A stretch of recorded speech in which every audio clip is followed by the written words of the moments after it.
Welcome to today's webinar. The topic today is stability and warping torsion analysis in RFEM 6 and RSTAB 9.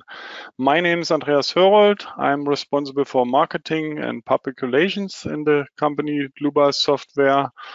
For instance, the Dlubal website, German and English webinars, and so on. I will be the moderator today and answer your questions together with Sonja von Bloh, and the presenter will be Oliver.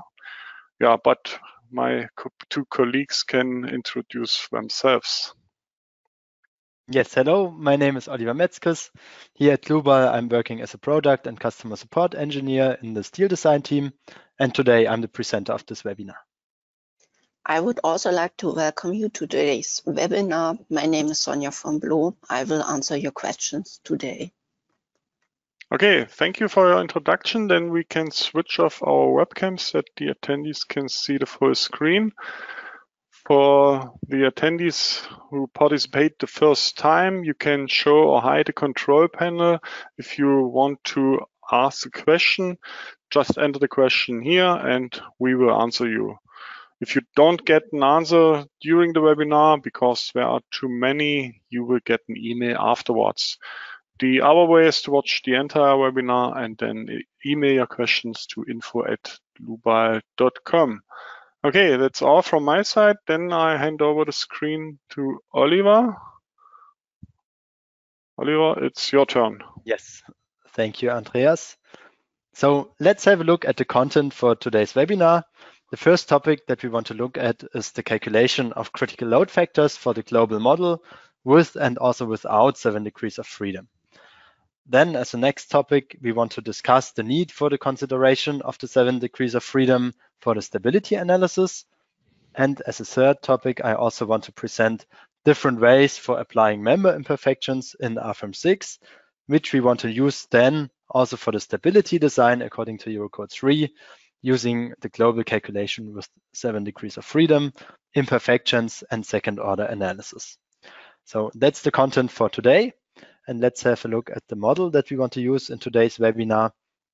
So we have here this simplified staircase model. So basically I have two towers here with platforms, and in between I have the staircase beams.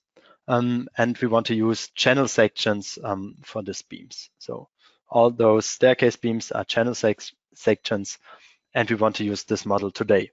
I know that for staircase models like this, there's always room for discussion. So the whole structure itself, also the detailing, and for example, if the steps are stabilizing the staircase beams sufficiently so that there's no stability issue, there's also a discussion and different opinions. So today we want to say the steps are not enough stabilizing our staircase beams. So we want to also check them for stability, and we want to look at the different methods today. Okay, in this model, I also have prepared different load cases. So first load case would be a self-weight load. Then there would be an additional dead load. For that, I have used our load wizard for the area load from on members. So maybe you know it. There you can apply an area load, which is automatically distributed on the members. And so I have just selected the cells, and then this area load is recalculated to the member loads. So I have used that. And also a next load case is a live load case. And then additionally, I have two wind load cases. So one wind load in positive X direction and another one in Y direction. Okay, so that is the model for today. And now we want to have a look at the critical load factor and what can we do with this critical load factor. So I want to switch again to my presentation. And we want to look at the effects of the deformed geometry of the structure, because we can use this critical load factor to evaluate if the deformed geometry has an influence on our internal forces. So basically, we have those two analysis methods presented here at the right side with the sketches. So we have geometrically linear analysis. So basically that would mean for the calculation of the internal forces, the deformation of the structure is not taken into account. So as you can see here on the sketch, we have one slender column and also a more compact column. And the internal forces, the bending moment would be the same if I use geometrically linear analysis. If I want to take into account the deformation of the structure, so that would be the second order analysis, then the horizontal deformation, because we have a horizontal load here, from the slender column is bigger than for the compact column. And so also this axial force would have a bigger effect on the bending moment at the column base. So basically that's the second order effect. And now we need to evaluate if it's important for our structure or not. And for that, we can use this critical load factor, alpha critical, which basically is the relation between critical buckling load and the load applied to the structure. And in the Eurocode 3, there's also this criterion given. So if our critical load factor is bigger than 10 for elastic global analysis, then we can say that the second order effect is not so important and geometrically linear analysis would be sufficient. So basically that is this this issue with the deformed geometry that you can evaluate if you calculate the critical load factor. So we want to do that for our structure. So we switch back to our structure in RFEM 6. And for the calculation of the critical load factor, we can use our structure stability add-on. So I will activate it in the base data. So I will go to the upper left corner. I have here the base data dialog. And in the add-ons tab, I can activate structure stability add-on. Okay, I will activate it. And now when we have this add-on active, we can also choose an additional option in all our load cases and load combinations. So if I want to edit my load case here, so I go to the top of RFEM with this button, I can edit my load case and I will see here's an additional option, calculate critical load. So, but as I don't want to have this critical load factor for the single load cases, but for the load combinations, I will use our combination wizard here. So I go to the base of the load cases and combination. The combination wizard is active here. And I also have already created the different load cases with action category. So automatically also the different actions will be created. In the design situations, I can then use a combination wizard where I basically define the rules for the combination. So I go into this combination wizard, create a new one with this button, and then I can choose that I want to have the load combinations, now calculated with geometrically linear analysis. And then I can also activate this option for stability analysis. And now the option for the calculate critical load factor will be activated in all the load combinations I will create by this combination wizard. So I can activate it here, confirm it, and then automatically I will have the action combinations and the load combinations created. So now it's the combination of all my load cases with the partial safety factors and combination values.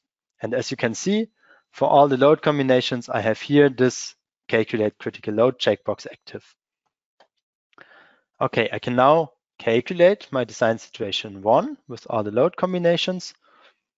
And as you can then see in the calculation, we first need the internal forces. So we will calculate the static analysis from the 8 load cases here. And then based on this result, we can do the stability analysis and calculate the critical load factor. So at first, we have here static analysis, and then we have stability analysis from the same load combinations. Okay, then we can have a look at the results.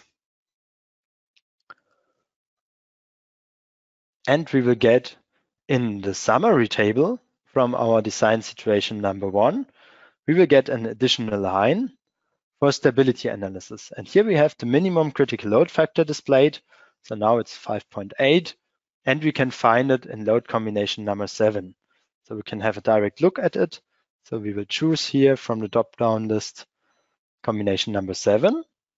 And in the result navigator, we can switch from static analysis to stability analysis. If we do so, then we have the critical load factors displayed in the table. So now we have calculated 4 mode shapes, and we can see the corresponding buckling mode shape. So in this case, the first mode shape at this factor of 5.8 would be a global mode shape. So now we could really say that for this model, for the global calculation, we would need to take into account the effects from second order theory. So this value, it is smaller than 10. So the deformation of the geometry would be important, as it has an effect on our internal forces. Okay, and for this calculation with the second order theory, I also want to take into account imperfections. So the global imperfections of my structure, that would be the initial sway imperfections. So I want to create those imperfections now. So I go back to the data navigator and select this imperfections and create a new imperfection case. So right click, new imperfection case, because the imperfections are now organized in those imperfection cases, which can then be added to our combination wizard. So I can use them later in the load combinations. So I will use one imperfection case for, let's say, the initial sway imperfection in the positive y direction.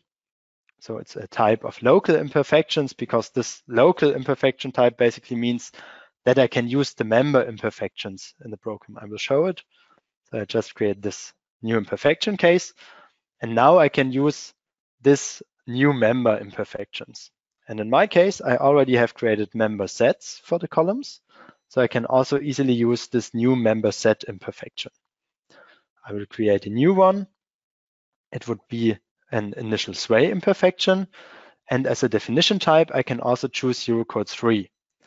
So then all those formulas for the initial sway imperfections are already predefined. So we have this basic value, and we can also input the height of the structure. So I will select the 2 points of the lower tower here. So it's 10 meters.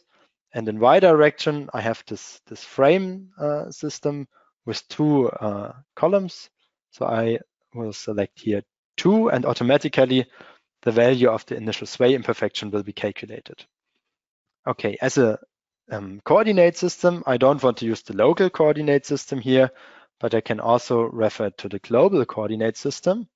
So I choose the global one and the positive y direction. Now I can apply it to my member sets, and I select all of them. Okay, I confirm it, and then I can see, if I activate the display of the imperfections, that I have applied this initial sway imperfection in the y direction. I also want to have it in the x direction, so I can simply go into my imperfection cases and copy this imperfection case. It will automatically copy all the imperfections that are inside of this imperfection case. I can just rename it in positive x direction. Okay, and edit all my member set imperfections. I select them, and for the member set imperfections, I want to edit them and change the direction from y to x direction. Okay, now I have created those 2 imperfections, which I can now use in my combination wizard. There's also the option in the imperfection cases, if I go back to my imperfection case, that I can assign this imperfection cases to certain load cases. So in this assignment tab, I can also choose a load case. That would mean, for example, I don't want to have the wind in y direction combined with the imperfection in x direction. So I can choose for the y initial sway imperfection also the wind in positive y direction. And the same for the sway in x, I can also choose the wind in x direction. Okay, and if I do so, I can reduce the number of combinations, because I've already said which imperfection would be combined with which load case. Okay, so now for the combination, I would go back into my design situation and choose another combination wizard. So now I could create a new one here, and I can say, okay, now I want load combinations, but calculated with second order theory. And I also want to consider the imperfection cases. So that would be this checkbox. Then the imperfection cases are considered in the combination. And if I now create the combinations, I would have this 10 combinations with the different imperfections considered. Okay, so now I could calculate the structure with the imperfections and second order theory. If you have a look now back at the results from the stability analysis, I just want to switch it back, this combination wizard, so that we can have a look at the results again. We have said in load combination number 7, we had this lowest critical load factor. So I will just calculate it again so that we can have a deeper look. So the first mode shape was a global buckling mode, and probably the next mode shapes were local buckling modes. So we will just have a look at those local buckling modes also. And we can later see the difference to the 7 degrees of freedom calculation. So I switch again to the stability analysis results. And if we look at the second mode shape, for example, then we will see, okay, now this is a local mode shape for one of the staircase beams. And if you look in a more detailed view, we see, okay, now this mode shape is a flexural buckling mode shape of the staircase beam. So now we only have the calculation with 6 degrees of freedom. So we can see we don't have this lateral torsional buckling. So it's only a deformation, not a rotation and deformation from our beams. So we can't really evaluate this value because lateral torsional buckling is not included here. So for the design of lateral torsional buckling, we would now need additional stability design checks. So at first, we can say, okay, we will try it using the steel design add-on module. So I can go in the base data again. And then for the add-ons, I will activate the steel design add-on. Okay, so at first, we will try it without the 7 degrees of freedom add-on. Okay, so I will activate steel design. And we should also have a look at the standards used for steel design, because here you can choose the standard, so Eurocode 3, and also the national annex that is used later for steel design. So that is important here in the example. I want to use the national annex from Germany as we are located in Germany, but you could also choose the national annex from your country here. Okay. Now I have activated steel design. And for example, we could try, okay, for the lateral torsional buckling check, we could try it with the equivalent member method. So at first, for steel design, I go into the table. I want to activate those members. So for the objects to design, I don't want to design all of the members, but just the staircase beams here, the channel sections. So I select them all here. Okay. And now if I want to perform the equivalent member method, then I have to go into my navigator and add types for steel designs. So I go to the types for steel designs, the effective length. If I want to perform the equivalent member method, I have to assign effective lengths to the beams. So I create new effective lengths. And in my case, I can use just the standard setting because I just let all the different types active. And for the nodal supports, it's also valid in my case because I want to assume hinged support conditions. So 1.0 as an effective length factor is okay. I assign it to all of my members. I select them. Okay. And now I can go back to my combinations because I still have this combinations calculated according geometrically linear analysis, but I want to use the other combination wizard. So this one, create the load combinations. Okay. Now I can run the steel design. So at first, it will calculate all the load combinations. So those 10 load combinations, it's the static analysis. And then when we have the results, then the steel design calculation will be performed. And then we can see if, for example, we can use the equivalent member method in this case for the stability design. So we will see if there's a result in this case. It will soon be finished. Okay. And now we see the result, or better, we don't see a real result because the result is now non-designable because this equivalent member method is not applicable for unsymmetrical cross sections. So the difficulty now is in our design situation, let's say this staircase beam as an example, We have also a combined loading situation. So if we go to the results of the static analysis and the member internal forces, so we can choose them here in the result navigator. We have now a compression force in the member. Also, we have bending moment around the strong axis, but also around the weak axis. So, and for this loading condition, so compression, both bending moments, the equivalent member method is also not valid for unsymmetrical cross sections. I can only use doubly symmetric cross sections. So what we could do now, we can choose another stability design method. So for example, the general method. For that, I don't need effective length, but I can set boundary conditions. So I can create a new boundary condition. In my case, also the default values are okay because I have the hinged supports and I can let the nodal supports input like it is proposed. And I also want to assign it to all my members. Okay. And try it again. I also have to deactivate now the effective lengths. So I select them again, the members, and in the design types tab, so it is here in the middle, I can also deactivate now the effective lengths because I want to perform the stability design now with the general method, and I would need boundary conditions for that. Okay, so I will try and recalculate now the steel design checks. And now we will see what we will get as a result. And the result now is again non-designable because also that method is not applicable for bending around the weak axis. In some countries, also different cross-section shapes are not allowed. So for example, according to the national annex from Germany, it is only usable for I sections. So there may be additional restrictions.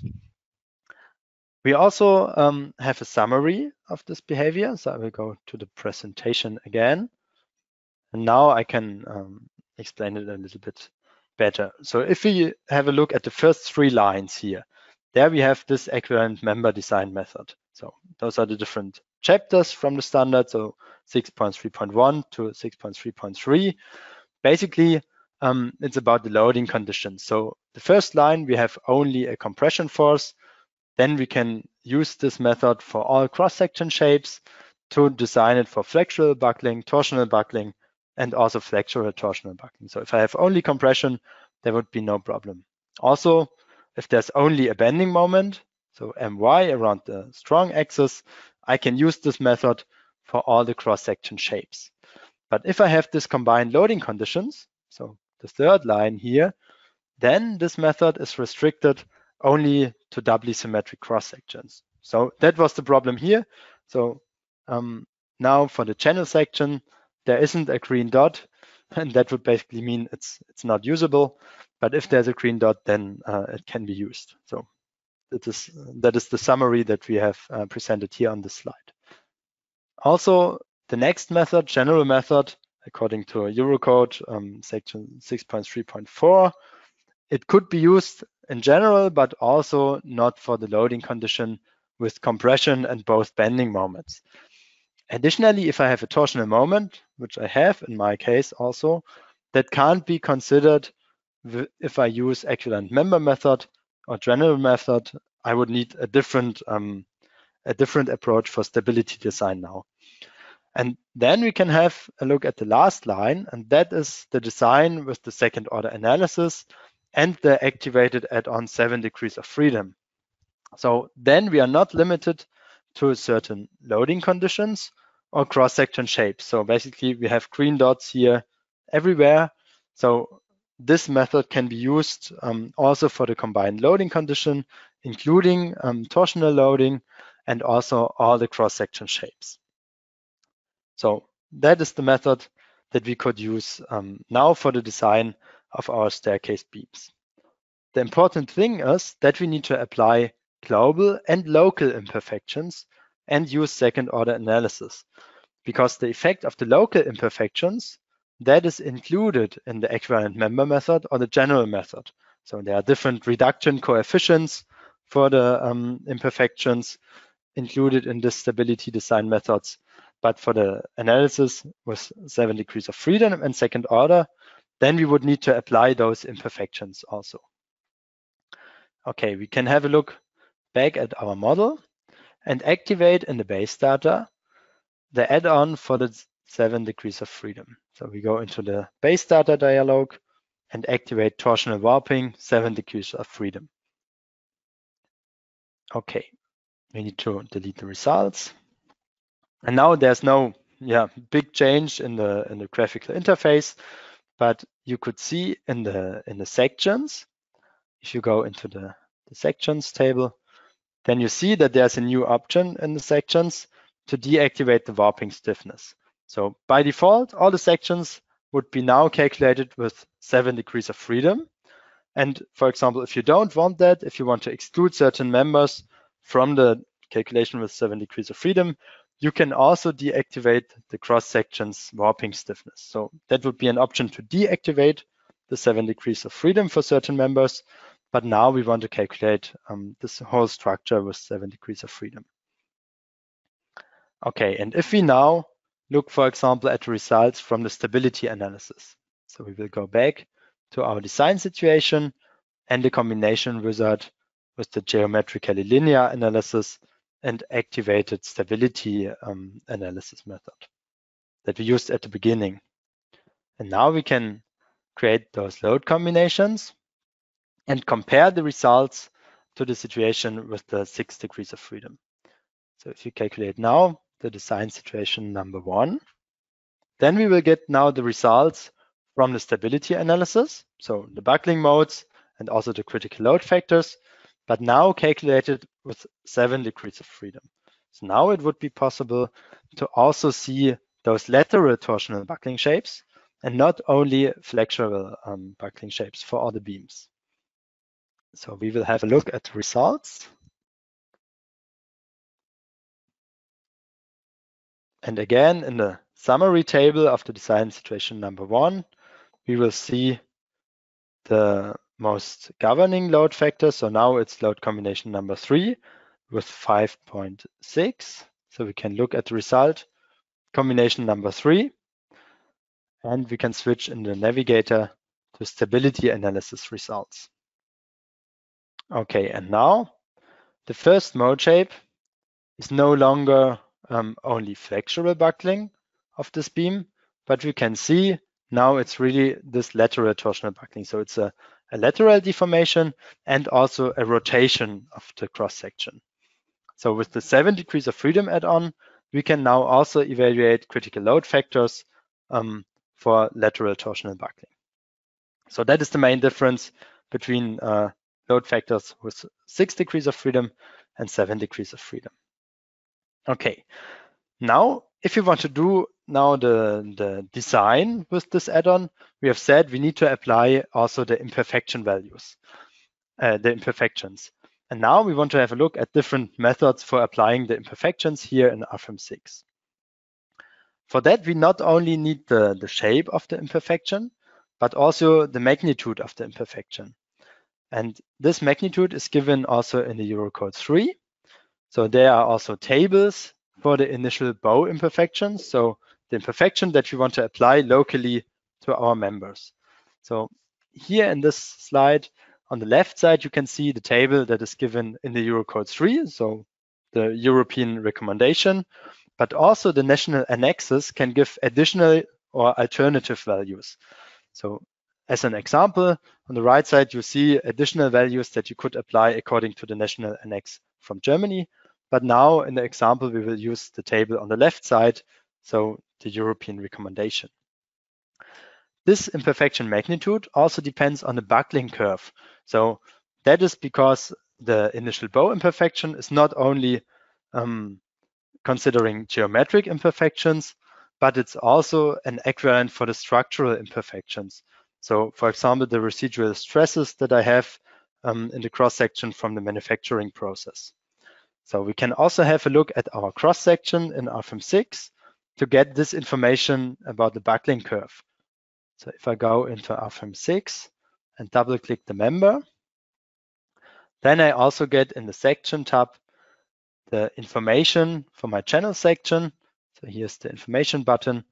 And in this list, there's the area stability, and the buckling curve is also given. So from the database, I can see, okay, it would be buckling curve C for this channel member. So that would mean if I perform elastic cross-section design, which I want to do here in this example, I would have a value of 1 per 200. Okay, so that would be the value of my initial bow imperfection. Now there are different ways for this imperfection. So one way would be to use this buckling mode shape as a basis and then scale it to this limit value that I have taken from the table. For that, I can create a new imperfection case. So I go back in the navigator, imperfection cases, and I want to create a new imperfection case from imperfection type buckling mode. So now I could select a source type. So it would be my load combination number 3. So a load combination, and in the next tab, I can define load combination number 3, buckling mode 1. And now I want to scale it so that the value of L per 200 is taken as magnitude for this imperfection. So I scale it in the Y direction, and now I need the length of the member. For that, I could also use the measurement function. So this little button, then measure, and I can here pick the nodes. So the start node and the end node. So it's about 4 meters. And then I can just type per 200, and it's automatically calculated. So around 2 centimeters of magnitude. Okay. If I now look at the results from this imperfection case, so I can also calculate the results, then I will see that I have taken the buckling mode shape, and it's scaled according to the value that I have calculated in this cell from the imperfection case dialog. So I need to activate also the deformations, and then we will see the mode shape as a scaled imperfection. Okay, so now that buckling mode shape here is used and scaled according to my input. That method is very good if you have complex systems with members where you don't know how the mode shape will be, what the correct shape of the imperfection would be, and where you would need this mode shape as a basis. In our example, we basically know already what shape we need. So it's one initial bow over the whole member length. And we also want to apply it to different members, so to multiple members. So this buckling mode shape imperfection is not really suitable because you would need to find a buckling mode for all the members and create also as much imperfection cases as I have members here. So that's not a good approach in this example. So I want to also present another one. So we could edit again this imperfection case. And now there's also an imperfection type static deformation. So that would also be a method where I can use a load case and the deformation of that load case as a basis for the imperfection. So we can say static deformation, we want to create a new load case. So I go here on this button for the creation of a new load case, and I can call it imperfection. And as I don't want to have it into my combination, I don't give him an action category. So I choose this one. So now it's not included into the load combinations. Okay. And now for the imperfection, I can use the deformation of this load case number 6 and also scale it in a certain direction. So I will use the Y direction again, and I have to input the imperfection magnitude. And instead of using the measurement function, I can also use the formula input. So I don't know if you're familiar with that, but for RFEM 6, for all the objects in RFEM 6 and RSTAB 9, you can also use properties of those. So for example, now I want to have from the members. So in my case, it's member number 50. So that was the example member that I wanted to use. I want to get the length. So it's the value of 4 meters. And now I can also type in per 200 to get the same result. But now if I modify, for example, my model and also change the member length, it's automatically taken into account in this formula. Okay. And now when I have made this input, I still need the result of the load case number 6, because that is the basis for the imperfection. So I will go back, load case number 6, and I need to apply a certain load. So in my case, it's easy as I have the hinged support conditions, but more generally, I could also use this function of imperfections from load case to create any shape of imperfection that I want to, because I'm free now in the loading, and I could use the deformation result as basis for the imperfection. So in my case, I want to apply a force in the local coordinate system of the member, so in the y direction, and the load magnitude is not really important as I just need the deformation shape, which I want to scale later. So let's say 0.1 kilonewton per meter. I want to assign that to my members. I select them, okay. And now I can calculate this load case. So I have this loading, and I need this shape just as a basis of the imperfection. Okay, so I see the result from load case number 6. That is this shape that I want to use later. And it's one bow for each member. So, but now I have the imperfection for all of the members. So I can also show you the result from imperfection case. Okay, and that is a good approach if I want to have multiple members with the imperfection, and when I, for example, also need to create complex imperfection shapes. Then I can use this scaling from deformation. Okay, and then there's another approach which would be the easiest one for our example. So I will also present it, and we want to also use it later for the design. So I don't need to take static deformation or buckling mode.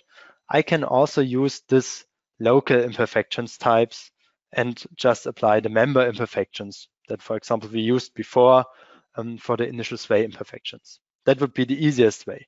So let's say we have here the initial bow imperfections in positive y direction. Okay. And now we can simply create them by choosing the member imperfections. So I use this button, new member imperfection. And then here we don't use initial sway, but initial bow imperfection. And as a definition type, we can directly use Eurocode 3. If we do so, then you see that those values I've shown you in the table from the Eurocode are automatically included in the program. So I just have to choose the cross-section design method. So I want to choose an elastic one, and then it would automatically take the buckling curve from the cross-section. So it's in the database, and then choose the correct value for the initial bow imperfection. So I want to have it in the local coordinate system, positive y direction, and apply it to the members. And that is also a good approach if you directly know the shape and if you want to load multiple members. So now it was easy just to select all the members, and this imperfection is applied now to all my members. Okay, so I have it now in the positive direction, but I also want to have it in the negative direction. So I can just copy the load case, change the name, so it's negative direction. Okay, and now I can simply change this member imperfections here. Right click on them, member imperfections, edit, and change the imperfection direction. So it's the negative y direction. Okay. So now I have created my imperfection cases. So I have initial sway imperfection and initial bow imperfection. But when I want to go for the design, then I don't want to have them treated separately. So I don't want to have only initial sway or only initial bow imperfection, but I want to have them combined. And for that, I can also use the imperfection case. So I will create a new one with the imperfection type group of imperfection cases. When I select group of imperfection cases, then I can choose different imperfection cases and combine them with an operator. So I can choose here initial sway in positive y direction, and it should be combined, so with the AND operator, with the initial bow imperfection in positive y direction. And I don't want to have it only with the positive direction, but it could also be the negative direction. So I create a new line here by clicking this new button. And in this case, it's the OR operator, because it could also be the negative initial bow imperfection. And as you see, it automatically creates those two combinations. So I have initial sway in positive y with positive y initial bow imperfection, and also positive initial sway with the negative initial bow imperfection. Okay, and I want to have this again for the initial sway in positive x direction. So I simply copy it again and change here to initial sway in x direction. And you see automatically I have created those four combinations. I want to now apply them also in the combination wizard, but not the other ones. So I can simply select all of them here by holding the shift key and deactivate them. If I deactivate all the other load imperfection cases, they are not considered in the combination wizard. So now I will only have those four imperfection cases in the combinations. Okay, and we will have a look at the combinations. So I will change back here the drop-down list to my design situation number 1 and edit it. So for the combination wizard, I want to choose now the one we have created for the second order analysis. And here we have said consider the imperfection cases. But it's only consideration of the active imperfection cases. So we have deactivated the single ones and only have the already combined imperfection cases. If we now look at the action combinations, load combinations, now we will have more imperfection shapes, more load combinations, because the different imperfection shapes will be taken into account. So we see all those created imperfection groups are considered. We could also assign those group imperfections to load cases. So if I go back to my imperfection cases, the combination wizard, and edit the imperfection cases, I can also assign this group to load cases, because we have said, okay, this is in positive y direction. I want to have it with the wind in y direction. And the same for the other group where I have in x direction, I want to have it with the wind load in x direction. I can also assign that to the groups. Okay, and if you now look at the combinations, you will see that we have reduced the number. Okay, so we have 20 combinations now. Good. And now we can use those combinations in our steel design. There's one important thing in the steel design that we have to consider, because we can change now the settings in the ultimate configurations. Basically, that's the object for each member where we define the settings for the steel design. So the default setting was that you want to perform the stability design within the steel design add-on module. So equivalent member method or general method. Now we don't want to use this stability design. So we can deactivate this checkbox, because all the effects are already considered in our internal forces. So we have second order analysis, global imperfections, local imperfections, and also the 7 degrees of freedom activated.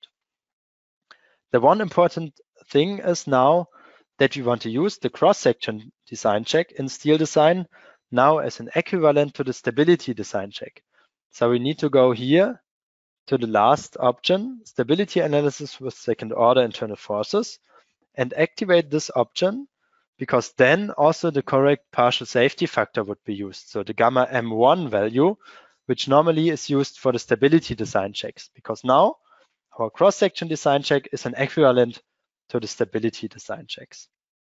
That also depends a bit on the national annex. So there are also national annexes where there's no difference in the values between gamma M0 and gamma N1. So then it's not so important, because there's no difference. But for the German national annex, we will have different values. So it's 1.0 for cross-section design checks and 1.1 for stability design checks. And if we don't activate this option, we would have 10% overestimated resistance. Okay, now I want to assign this setting to our beam members in the middle. Okay. And if you are looking for this partial safety factors, they are given in the material. So just to show you in the data navigator, if you double click the material, then here in the tab steel design, there we have the list of this partial safety factors for the material. So gamma M0 normally used for cross-section design, gamma M1 used for the stability resistance. Okay, and now we can perform the steel design. I will just check. Yeah, okay, it's correct. The setting just the beams inside.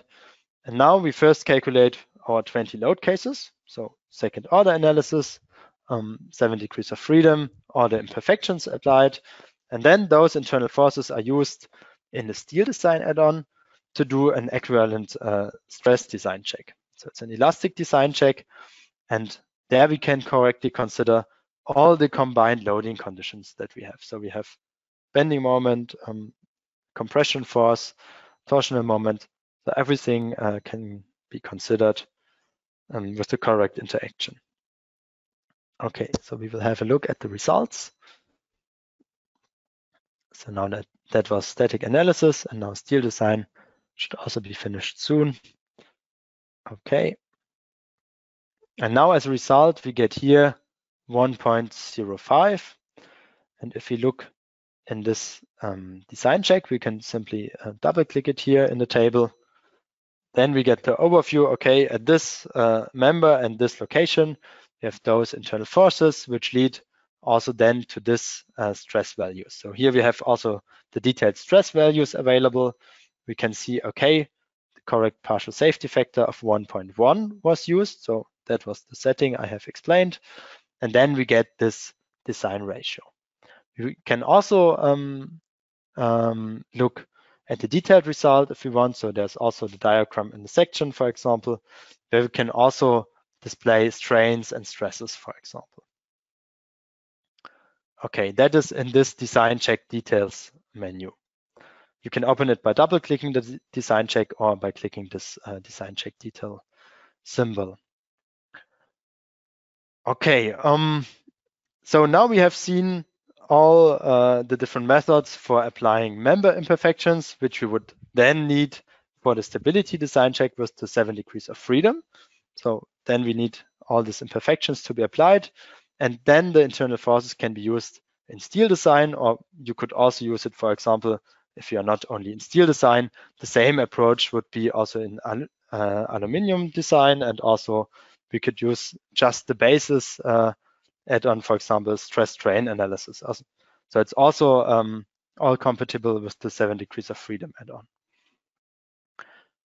Okay, so I think that was it from my side. Thank you for your attention, and I will give back to Andreas. Okay, Oliver, thank you for this nice presentation. I think it's good that the attendees could see the different applications, for example, for the imperfections, and so on. Thank you. I would like to show the website that the attendees can see where they can find the, sorry, I have to share my screen, just a moment. So you can see my screen, I hope it. Yes. And